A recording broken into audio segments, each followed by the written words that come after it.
जय जिनेन्द्र।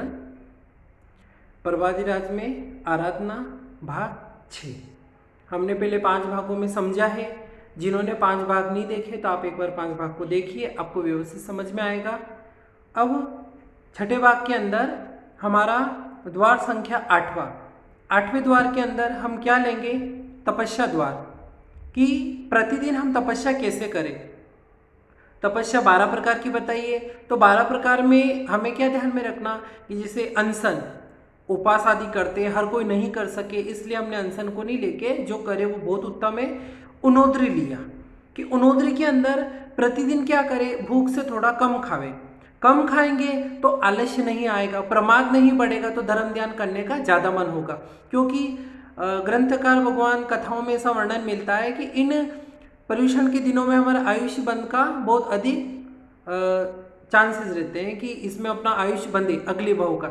संवत्सरी का दिन तो बताते ही हैं, तो उसी प्रकार की ज़्यादा से ज़्यादा मैं इनके अंदर क्या करूं? धर्म आराधना करूं ज़्यादा से ज़्यादा। उसलिए कि अगर मैं ज़्यादा खाऊंगा पेट भर जाएगा, अच्छा फिर आलस आएगा, सो जाएंगे, कितना टाइम निकल जाएगा, सामयिक आदि रह जाएगी। तो इसलिए वहाँ पर ज़्यादा नहीं खा के उनोद्री करे प्रतिदिन। और या फिर उनोद्री किसी भी प्रकार की, आज मिठाई नहीं खाना, दही नहीं खाना, घी नहीं खाना, तेल नहीं खाना, किसी प्रकार से, लेकिन भूख से कम। और दूसरी उनोद्री कषायों को कम करना, वो भाव उनोद्री, क्रोध मान माया लोभ आदि को कम करना, नहीं करना। और द्रव्य से कि खाना वगैरह कम खाना, ये द्रव्य उनोद्री। एक तो उनोद्री हो गया। अंशोनोद्री, भिक्षाचर्या करना थोड़ा कम ही है क्योंकि लॉकडाउन में भिक्षा लेने जा नहीं सकते। रस परित्याग हमारे उसमें आ गया कि हरि का त्याग कर देंगे, सचित का त्याग कर देंगे, तो सहज में रसों का भी क्या हो गया? त्याग हो गया। इसमें और करें तो बहुत अच्छी बात। तो हमने इस तपस्या द्वार में क्या लिया? उनोद्री लिया, विनय लिया, बड़ों को प्रणाम, तिखुत्तों की वंदन आदि से गुरु भगवंतों का विनय तो करते ही हैं। साथ में जो भी घर के अंदर है तो पर्यूषण के 8 दिनों में माता पिता बड़े जो भी, तो उनको सिर उनके चरणों में लगा के भावपूर्वक उनको द्रव्य से भाव से दोनों से उनको क्या करना? प्रणाम करना। अब यहाँ पर आगे ध्यान, इसके अंदर हमने 3 चीज लिए, उनोद्री ली है, विनय लिया है, ध्यान लिया। ध्यान बहुत ही अच्छी चीज आई है हम सबके लिए कि हम पर्यूषण के 8 दिनों में 8 प्रकार का ध्यान करेंगे। कैसे? कि पहले दिन में हमें ध्यान करना है, आप लिख लेना चाहे तो आपके डायरी में, हमें पहले दिन ध्यान करना मैं कौन हूँ, उसके ऊपर ध्यान करना। कितनी देर? 10 मिनट के अंदर, ज़्यादा से ज़्यादा नहीं तो 5 मिनट भी कर सकते, पर इतना तो रखना है, उससे कम नहीं करना। मैं कौन हूँ, बस उसके अंदर ही आपको चिंतन मनन करना है। दूसरे दिन ध्यान करना है कहाँ से मैं आया हूँ, ये दूसरे दिन का ध्यान। तीसरे दिन का ध्यान आगे जाने की तैयारी की है, अपनी आत्मा से पूछना अपने को, इसके ऊपर ध्यान करना। चौथे दिन कषायों ने मुझे कितना परेशान किया, ये चौथे दिन का ध्यान। 5वें दिन का ध्यान है सबके साथ मेरा व्यवहार कैसा है। 6ठे दिन का ध्यान धर्म के कितना नजदीक आया, मेरा जीवन बदला, ये 6ठे दिन का ध्यान है। 7वें दिन का ध्यान मोक्ष की बातें सुहाती है, मतलब अच्छी लगती है, ऐसी कल्पना करना ध्यान में कि क्या मोक्ष की बातें मुझे अच्छी लगती है। और 8वां है नाराजगी में क्या रखा, क्षमा वीरों का भूषण है, उसके ऊपर चिंतन करना कि मेरे कहीं पर किसी के साथ दुश्मनी हो, लड़ाई हो, झगड़ा। वास्तव में देखें तो जो हम खमत खामड़ा करते हैं परिवार वालों के साथ में, प्रतिक्रमण के अंदर जब अपन 84 लाख जीवाणु से खमत खामड़ा कर लेते, फिर भी क्या करते हैं? फोन लगाते हैं सासू जी को, ससुर जी को। थोड़ा सा कभी चिंतन करना कि अभी प्रतिक्रमण में बोले कि 7 लाख प्रतिक्रिया, 7 लाख आपका, 7 लाख तेव का है, ऐसे 84 लाख जीवाणु से मैं क्या करता हूँ? खमत खामड़ा करता हूँ। पूरे साल भर में जो भी मैंने किया मुझे माफ करना। घर आके तुरंत स्थानक से बाहर निकले फोन लगा के सबको बोलते। थोड़ा सा विवेक रखना, विचार करना कि क्या 84 लाख जीवा योनि में से हमारे माता पिता, सास ससुर, भाई बंधु आदि नहीं आए क्या?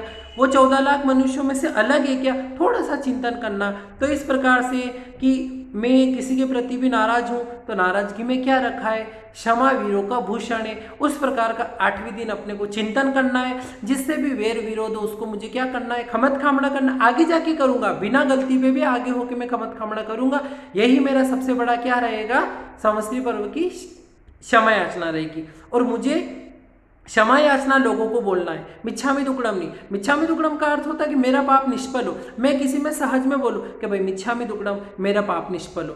तो मैंने सामने वाले के साथ में क्या पाप किया जो मैं उनको बोलूँ मेरा पाप निष्फल हो? उसकी जगह खमत खामना या क्षमा याचना, मैं आपको क्षमा करता हूँ और आप भी मुझे क्षमा कीजिए। दिया भी जाता ना मांगा भी जाता। मिच्छामि दुक्कडम में तो बस मेरा पाप मिथ्या हो। तो मिच्छामि दुक्कडम नहीं बोल के हमें क्या बोलना है? मुझे क्षमा कीजिए या खमत खामना या क्षमा याचना।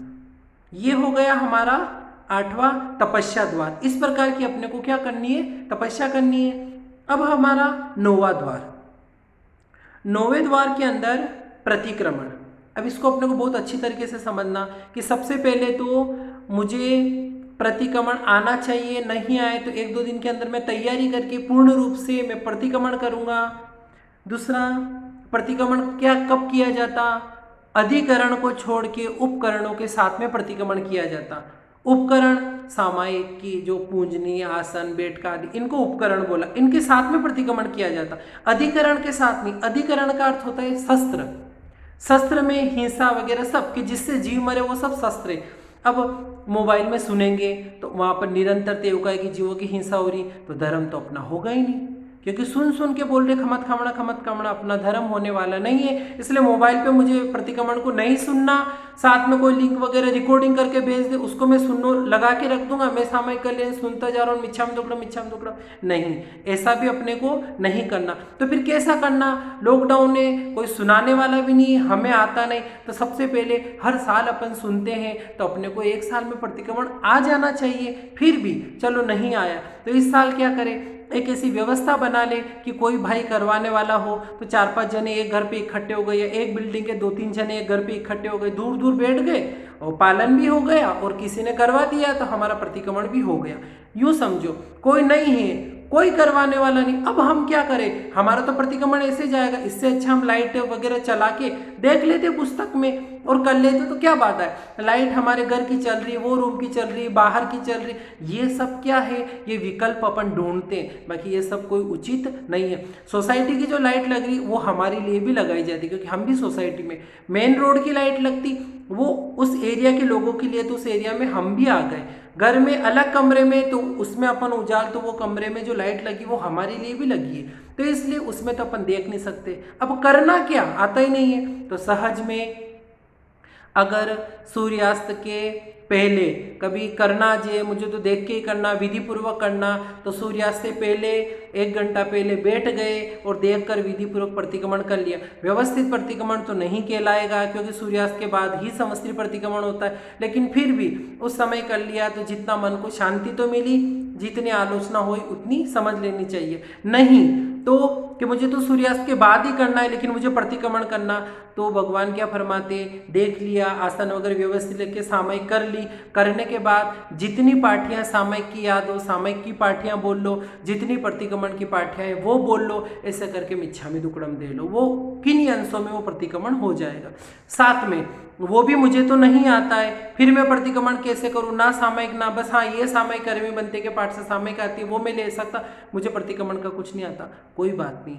ना सुनना, हमें हिंसा करके तो कोई कार्य अपने को पर्युषण के दिनों में करना ही नहीं है, तो हम क्या करें? अब यहाँ पर ऐसी बात है कि जो हमने व्रत ले रखा, जैसे सामयिक के अंदर की भगवान में सावज्यम जोगम पचक्का में 18 पापों को त्याग करता हूँ, इसलिए सामयिक आदि में सुनना हमें कल्पता नहीं है। तो उस समय क्या करें? जैसे बैठ गए, बैठने के बाद एक एक चीज़ पे विचार करने लगे कि पूरे साल के अंदर मैंने पृथ्वी का के जीवों को कितना मारा, कितना मैं पहाड़ों पे चढ़ा, कच्ची मिट्टी को मैंने किया, नमक की हिंसा की आदि, तो उनको याद करके कि भगवान में उनसे मिच्छामि दुक्कडम, उनको मैं माफ़ी मांगता हूँ। दूसरी ओर भी जो अपकाय तेवकाय आदि की चिंता में कितना पानी में नहाया, पानी डोला, बिना काम से लाइट पंखे, दिन रात मैंने मोबाइल चलाया, कितनी हिंसा की है मैंने, उसी प्रकार खुले मुंह बोल के मैंने कितनी वायुकाय की हिंसा की, बिना काम से हाथ हिलाया, नाचा गाया, तालियां बजाई, चुटकियां बजाई, वनस्पति की भी कितने प्रकार के मैंने फ्रूट्स सब्जियां वगैरह बिना काम से पत्ते तोड़े आदि, उस प्रकार का चिंतन चले। फिर बेंद्री तेंद्री चुरंद्री कीड़े मकोड़े आदि जीवों को मैंने किस किस रूप में माना, पेस्ट कंट्रोल आदि करवाया वगैरह, जो भी पेड़ पौधे में दवाई छिड़की उसका चिंतन करे। साथ में जो भी पंचेंद्रिय आ गए, तो कभी मैंने नारकी देव के अस्तित्व को नहीं माना, नहीं नारकी देव कोई होते नहीं है, भूत पिशाच आदि नहीं होते, तो सब फालतू की बातें, इस प्रकार का मेरे मन के अंदर आ गया हो, मैंने भगवान की वाणी पे शंका कर ली हो, पंचेंद्र जीवों को मैंने किसी को चूहे आदि छिपकली आदि जीव मेरे हाथ से मर गए या मैंने उनको मारा हो, बड़ों का दिल दुखाया हो, पंचेंद्रीय मनुष्य आदि तिर्यंश वगैरह उनको परेशान किया हो बिना काम से जो भी हो, इस प्रकार का चिंतन किया करे और क्या देते रहे, मिच्छामि दुक्कडम भगवान, आगे से मैं ध्यान रखूंगा ऐसी प्रवृत्ति मुझसे नहीं होवे। फिर विचार करना, मैंने कितना भगवान के विरुद्ध काम किया, मैंने कितने लोगों को अंतराय दिए, भगवान ने जो 99 आदि बताए, अब वो तो आते नहीं इसलिए बोल ही नहीं पाएगा, लेकिन फिर भी कि मैंने भगवान की वाणी पे शंका की, एक सूर्यास्त के पहले 99 को पुस्तक में से कम पढ़ ले, जितने ध्यान रह जावे, जितनी बातें याद रह जावे, उतना आलोचना करे तो भी वह जीव समश्री संबंधी मिच्छामि दुक्कडम इस प्रकार से दे के वह जीव उतने अंशों में आराधक बन सकता है, उतने अंशों में कर्मों की निर्जरा कर सकता है। बाकी मोबाइल आदि के चक्कर में हमको पढ़ना नहीं है और उसमें जाके हमें कर्मों को काटना है। हम प्रतिक्रमण क्यों करते हैं? कर्म काटने के लिए, आराधक बनने के लिए, आलोचना आदि करने के लिए। यहाँ तो और क्या कर रहे, और विराधक बन रहे। भगवान की वाणी ऐसी है नहीं, अधिकरण करके शस्त्र रूप में रख के प्रतिक्रमण कर रहे, भगवान की वाणी के विपरीत जा रहे। ऐसा काम नहीं करके जितना आवे उतना ही कर लेवे, सूर्यास्त के पहले कर लेवे, नी मन माने सूर्यास्त के बाद ही करना है, तो जितना जो पाठियाँ याद है वो फेर लेवे, नहीं तो आलोचना प्रायश्चित अपन ऐसे ही सोचते, अपने एक गलत कामों को देखते रहे पूरे साल में, मैंने गलत काम किए, नहीं करने योग गलत काम किए आदि, उनका चिंतन मनन करें और उन सबको याद करके समश्री संबंधी मिच्छामि दुक्कडम देवे, इस प्रकार से करेंगे तो भी हम क्या कर सकते, आगे बढ़ सकते हैं। ये अपना छठा भाग पूरा हुआ। अब आखिरी भाग शयन विधि, वो 7वें भाग में समझेंगे। आप लोग यहाँ तक जुड़े ही हो, आगे और जुड़ना, 7वां भाग भी सुन के कि किस प्रकार से हम सो सकते हैं, मतलब हम शयन करना, ये सब बताने का इसीलिए कि पर्युषण पर्व के अंदर हम ज़्यादा से ज़्यादा क्या करें, धर्म आराधना करें, घर पर रहकर।